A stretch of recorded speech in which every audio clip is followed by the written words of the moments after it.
سدرۃ المنتہا کا ذکر واقعہ معراج میں ہوا ہے۔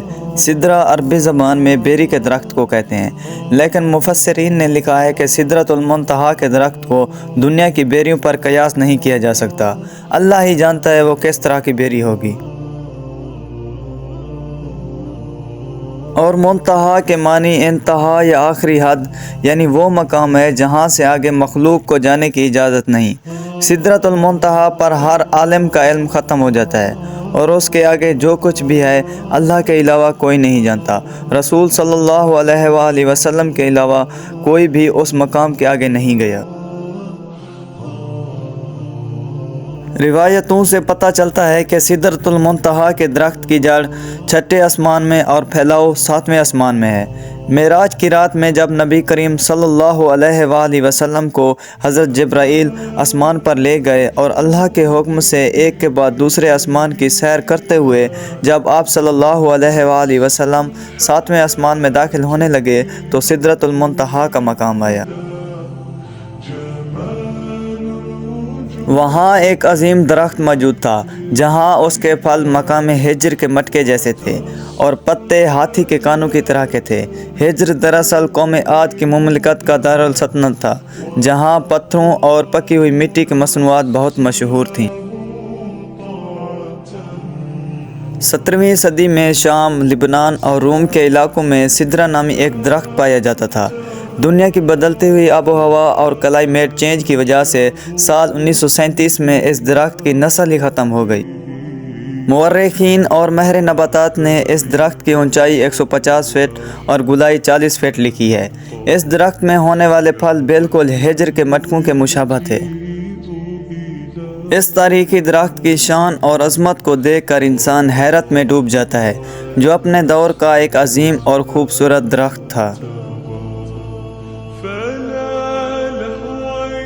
بائبل مقدس میں بھی اس درخت کا ذکر ریز کے نام سے کیا جاتا ہے۔ حضرت سلیمان، حضرت عیسیٰ اور حضرت موسیٰ علیہ السلام کے ارشادات میں بھی بڑے ادب کے ساتھ اس درخت کا نام ملتا ہے، جس میں اس کی عظمت بیان کی گئی ہے۔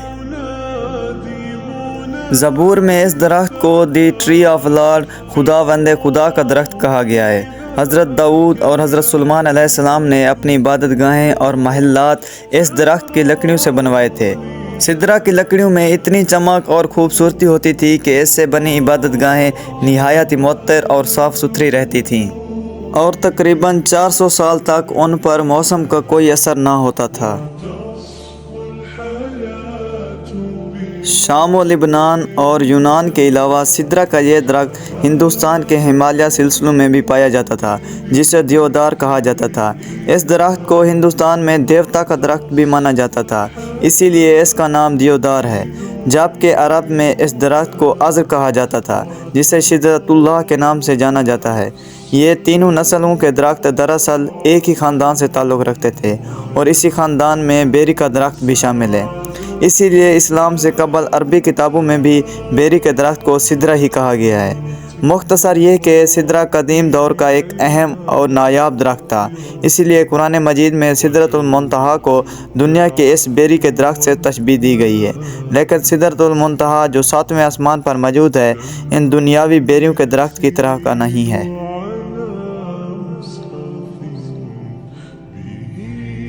حضرت عبداللہ ابن مسعود رضی اللہ تعالی عنہ نے فرمایا کہ سدرۃ المنتہا چھٹے آسمان پر ہے۔ زمین سے اوپر جانے والی چیزیں سدرہ پر رک جاتی ہیں، پھر انہیں فرشتوں کے ذریعے وصول کیا جاتا ہے، اور اس طرح سے اوپر سے نیچے آنے والی چیزیں اس تک آگے نہیں جاتی، پھر انہیں نیچے سے وصول کیا جاتا ہے۔ مفسرین نے لکھا ہے کہ سدرۃ المنتہا کے قریب ہی جنت المأویٰ ہے، جو جنت کا اعلیٰ ترین مقام ہے، اور جہاں قیامت سے پہلے شہیدوں کو روح کو ٹھہرایا جاتا ہے۔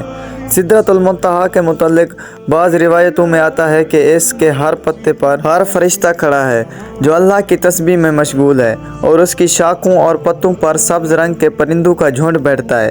بعض علماء نے لکھا ہے کہ وہ سبز رنگ کے پرندے انبیاء علیہ السلام اور اولیاء علیہ السلام کی روحیں ہیں۔ سدرۃ المنتہا ایک ایسا درخت ہے جس کے تنے کی چوڑائی 72 سال کے سفر کے برابر ہے، جبکہ بہترین سوار اس کی شاخوں کے سائے میں قریب 100 سال تک سفر کر سکتا ہے۔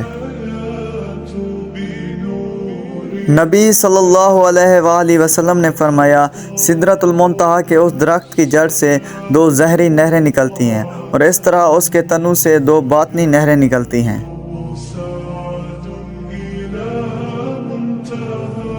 آپ نے معراج کی رات ان 2 نہروں کو دیکھا تو جبرائیل امین سے دریافت کیا کہ اے جبرائیل امین، باطنی اور زہری نہریں کیا ہیں؟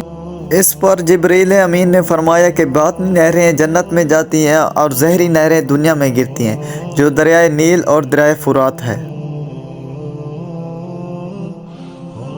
شمالی افریقہ میں بہنے والا دریائے نیل دراصل یونانی لفظ نیولس سے نکلا ہے، جس کے معنی وادی کے ہیں۔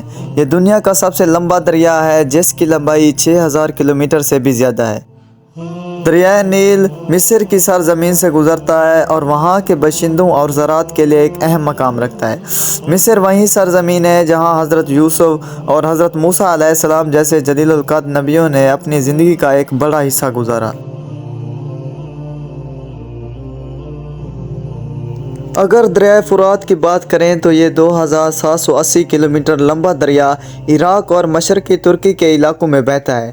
یہ وہی دریا ہے جس کے کنارے پیارے نبی صلی اللہ علیہ وآلہ وسلم کے نواسے امام حسین کو کربلا نامی مقام پر شہید کیا گیا تھا۔